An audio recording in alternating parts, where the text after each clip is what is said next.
Chapter 1. The Auction That Would Not End. The rain did not fall on Orin's market because the syndicate had taught the sky to mind its manners. And so the ceiling of weather control and sodium lamps hummed like a hive over a sea of faces that pretended the word civilized meant clean floors and not clean consciences. And in that drownless glow the auction stage glittered with chrome grills and angled speakers and the kind of polished wood that made everything resting upon it seem like theater instead of testimony. And the auctioneer in his velvet throat clearing and his practiced clap clap clap went through lots like a butcher reciting recipes while the crowd raised jointless paddles that flickered with embedded IDs, and the paddles went up for exosuits reclaimed from battlefields, and mineral rights to a comet that everyone knew was already picked clean, and the name of a retired gunship that had been stripped so bare that ownership meant little more than the right to tell stories about what it had once done, and the stories rose and curled into the lamps and came down sweet as rot.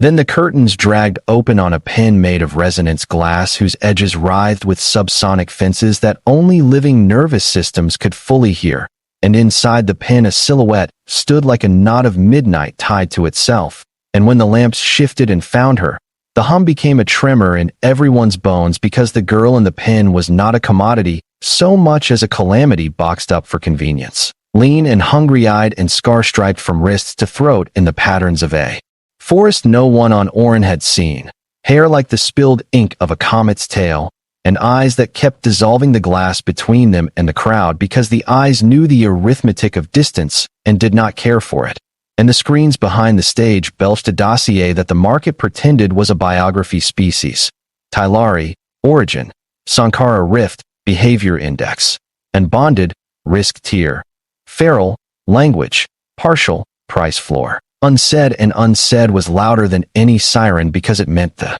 syndicate did not want a buyer so much as a verdict that they could spin into a rental, a spectacle, a slow sale by the hour. When the auctioneer said her given name, it broke on his tongue and came out like glass grinding in a chute. Kethri, and the pen buzzed, and a man in the second row with a lapel that had eaten 3 sunrises muttered that nobody sane would bid on an unbonded Tylari because their species had a custom like a law encoded in the ghost of their muscles, that once they chose anchor they knitted to it with a gravity that burned ships and cleared paths and lashed their future to the first hand. Offered in truth, and the truth was a scarcity product in Orin's market. The crowd waited for the pretense of a politely low starting number and for the first fool to take the fall, and the auctioneer waited too, soaking in the tension like a plant drinks light, and perhaps he might have waited forever if the human standing at the back under the blue hiss of a coolant line had not raised his hand before the number was spoken,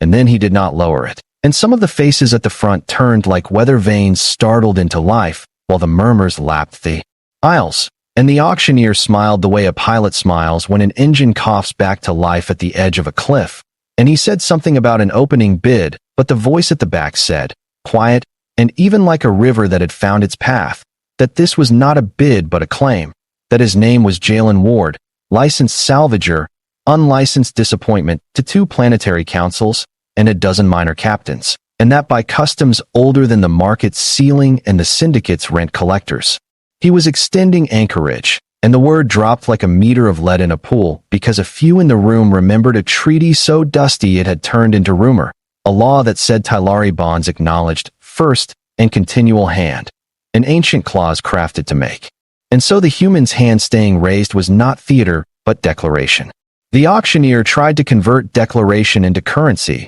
because that was his only language, and he began to spray numbers into the air like foam. Yet each number slid off the raised hand, as if the palm wore a skin of oath, and the pen's hum fell into a new key, and the girl's eyes snagged on the hand like claws trying to catch purchase on a cliffside, and one of the syndicate's enforcers, dressed in black that drank light with appetite, gestured toward a sign written in the small print of bullies that read, in effect, that this market did not recognize ancestral doctrines that cut margins, but the room had already pivoted toward a different center, because the girl in the pen made a sound that was not quite a word and not quite a growl, the sound of a bridge deciding to hold even as the river tried to change its mind, and Jalen left his hand where it was while he walked forward, palm steady, elbow burning, shoulder a furnace, and the closer he got the more the glasses shimmer.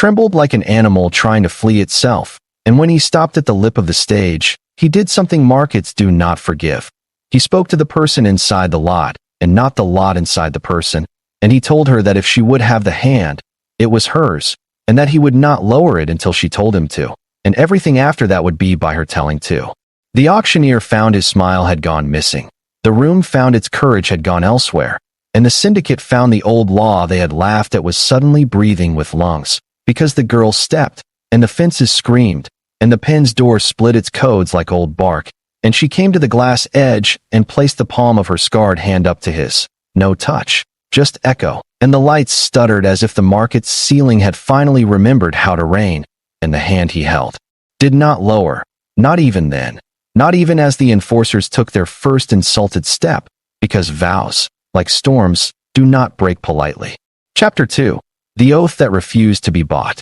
There is a way that syndicates and bureaucracies and those who imagine themselves permanent try to grind down an oath. They bury it in forms, sharpen it against bylaws, throw it into rooms where the air is all stale law and practiced contempt. And Jalen felt the machine reach for him the moment Kethry's gaze took his raised hand and turned it into a bridge. As enforcers converged with that easy saunter of men who believe gravity is a friend and not a rule, and the auctioneer fumbled for a clause that could jail the sun for shining without a receipt, and the crowd made the ancient choice of spectators everywhere and flowed backwards to make room for blood without touching it. But the thing about a first and continual hand, right, was that it had been coded by a people who had survived empires by teaching their promises to bite back. And so when Jalen told the enforcers calmly that any violence upon him while his hand remained raised would constitute a breach witnessed by 2,000 cameras and 1,000 more hushed throats that would gladly trade gossip for protection,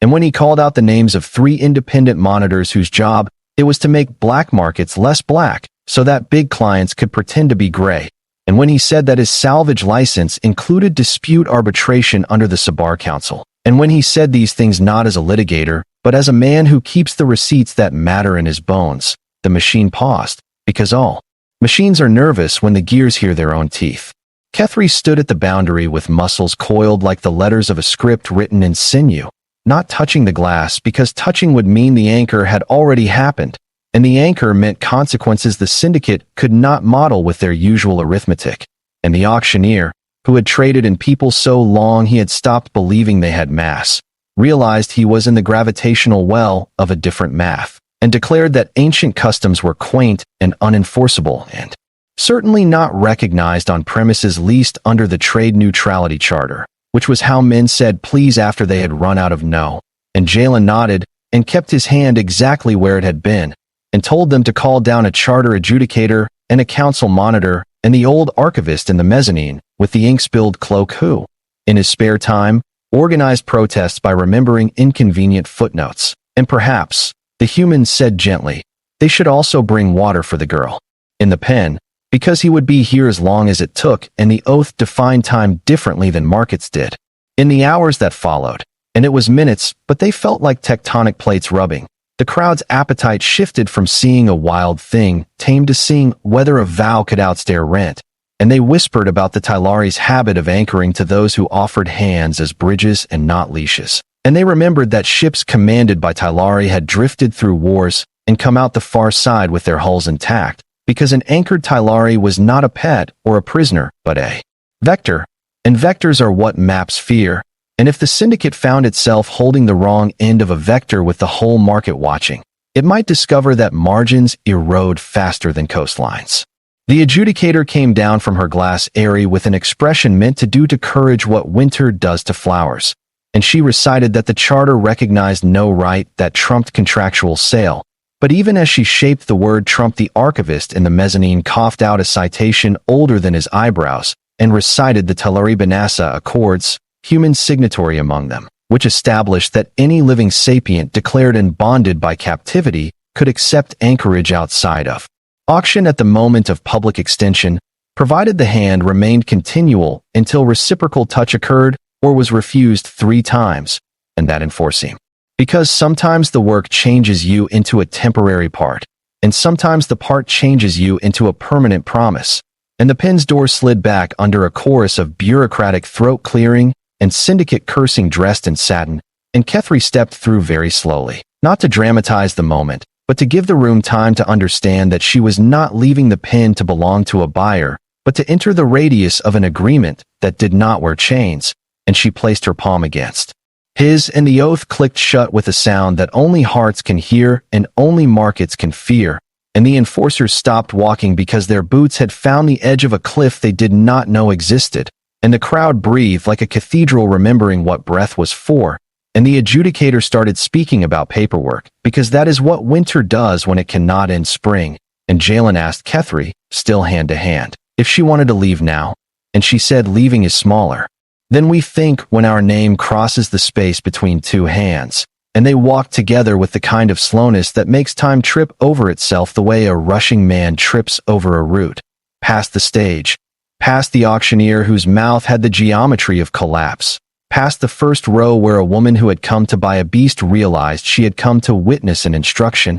and the market's ceiling finally remembered rain. And somewhere a child laughed, because sometimes vows make weather. Chapter 3. The Pursuit That Taught a City Its Own Map. Leaving Oren's Market was not the end of the story but the removal of a lid, and what comes out of a jar that has been sealed too long is not simply air, but all the time the air could not move. And so the city outside took its first astonished breath as the pair walked into its lanes, and the lanes were filled with the long wail of sirens that cities invent to reassure themselves that they can still be louder than their conscience. And the Syndicate's pursuit did not come as a line, but as a mist, because that is how empires in miniature prefer to move, seeding alleys with watchers, seeding rooftops with rifles that pretended to be vents, seeding doors with debts that got up on two legs and walked. Yet the bond between Jalen and Kethri had already rewritten the street in a grammar that made hiding less useful than declaring. And so they did not scuttle or scurry,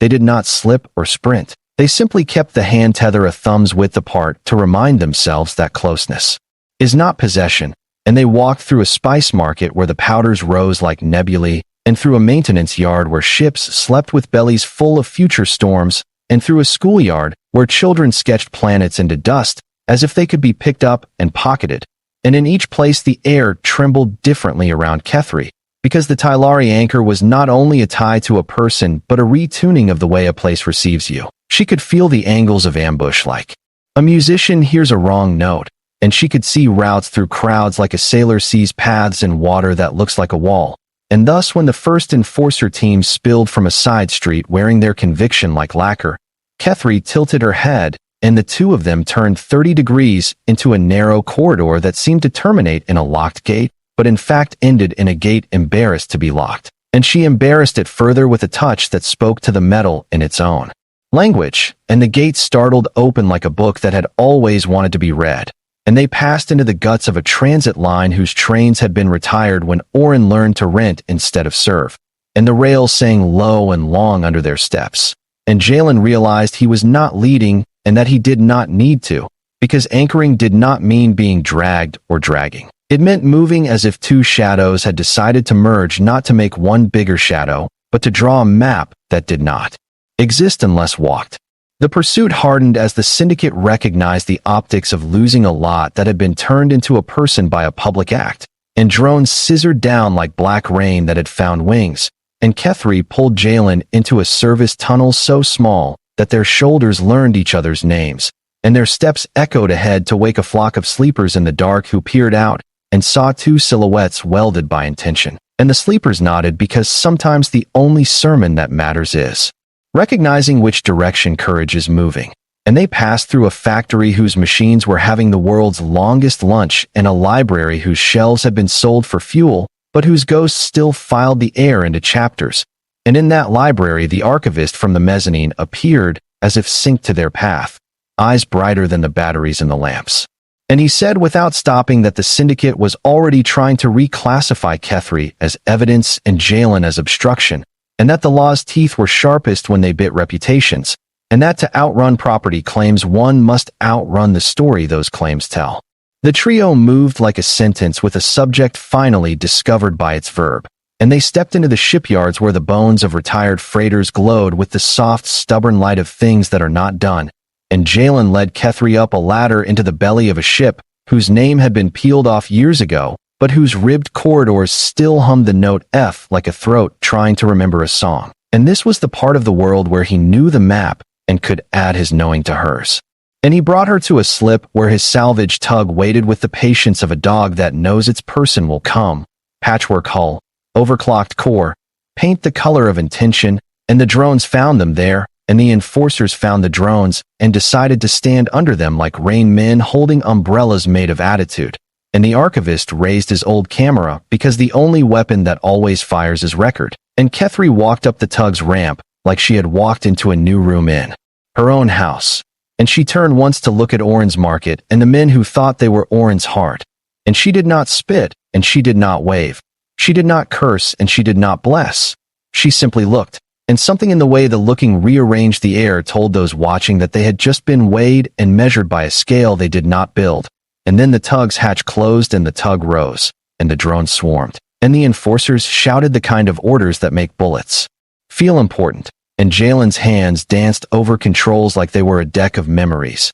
And the ship moved sideways into a gap between seconds where only old pilots and new vows can fly. And the city below them seemed to shrink the way a lie shrinks when a truth enters the room and keeps standing there without trying to be liked. Chapter 4. The Harbor That Did Not Exist Until It Did. There is a myth among stationers and smugglers and those who keep the secrets of ships, that some harbors must be built backwards, that you name them, swear them, circle them with intention until the procedures of arrival accrete like barnacles into rules, and only then do you lay down the hardware. And this is how Jalen took Kethri toward a place he had never seen, the way a heart takes another heart toward a word that needs saying. He broadcast on old channels a call sign that was not his but would answer to him. And the stars did that lazy turning thing they do when your drive is apologizing for being brave. And behind them Orin muttered into the void with warrants and invoices. And in front of them the nothing between systems parted to reveal plaque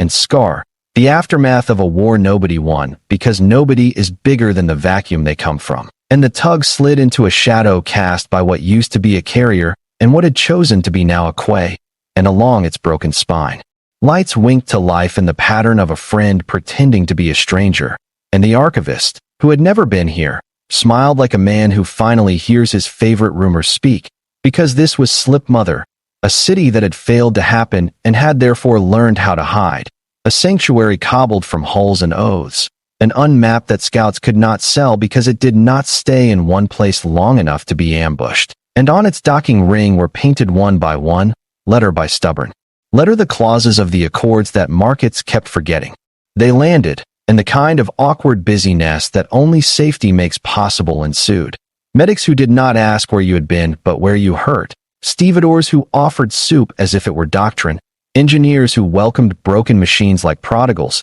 and Kethri stood in the tug's doorway and watched people who had not purchased one another behave as if they were already rich, and she asked Jalen if this was a harbor, and he said it was not until she decided to stay, because a harbor is not a shape in metal but a consent. The Slip Mother counseled 3 women, 2 men, 1 child with serious eyes, and a robot whose rust had arranged itself into a face like a saint's convened above Dock 7, and heard in brief what the archivist had captured and what the warrants claimed, and the child read the old text out loud, because law belongs on small tongues as proof that power does not own it, and they voted not by hands but by time, each letting a minute pass in silence to see if their courage fled during the waiting, and after 7 minutes courage still stood where they had left it, and they made Kethri a citizen of a place that had learned to survive by understanding citizenship as a verb. The syndicate reached for them with the only tools it knew, and it sent barges blinking polite light that hid rude demands,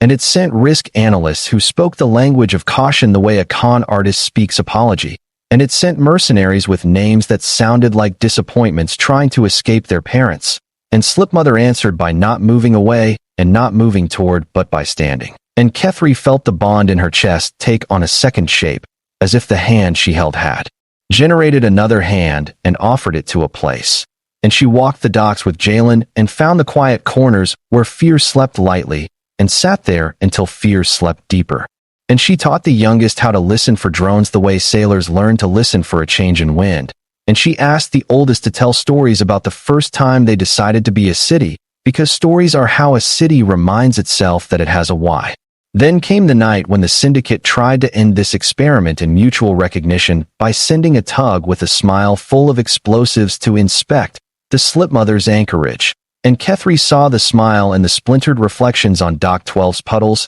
and touched Jalen's wrist and said gently that some storms only learn when they meet a cliff. And so the pair took the tug back out into the black with the archivist strapped into a jump seat, holding the old camera like a compass. And they intercepted the smiling boat with a hail that was part liturgy and part dare. And when the syndicate lied in reply the way men lie when they are sure the truth has been priced out of reach, Kethri spoke in the old Tylari cadence that bends metal, and she told the boat it had been asked to become a story and did not need to end as rubble. And perhaps for once a machine believed itself a person, because the boat shuddered, cut its ignition, and let itself be towed like a wild idea brought gently into a meeting. The next day, and the days after, the syndicate's grip on Orin loosened in increments small enough to go unreported and large enough to be lived, because markets do not survive being watched by their children's children, and the auction stage turned into a platform where instruments were played badly and honestly,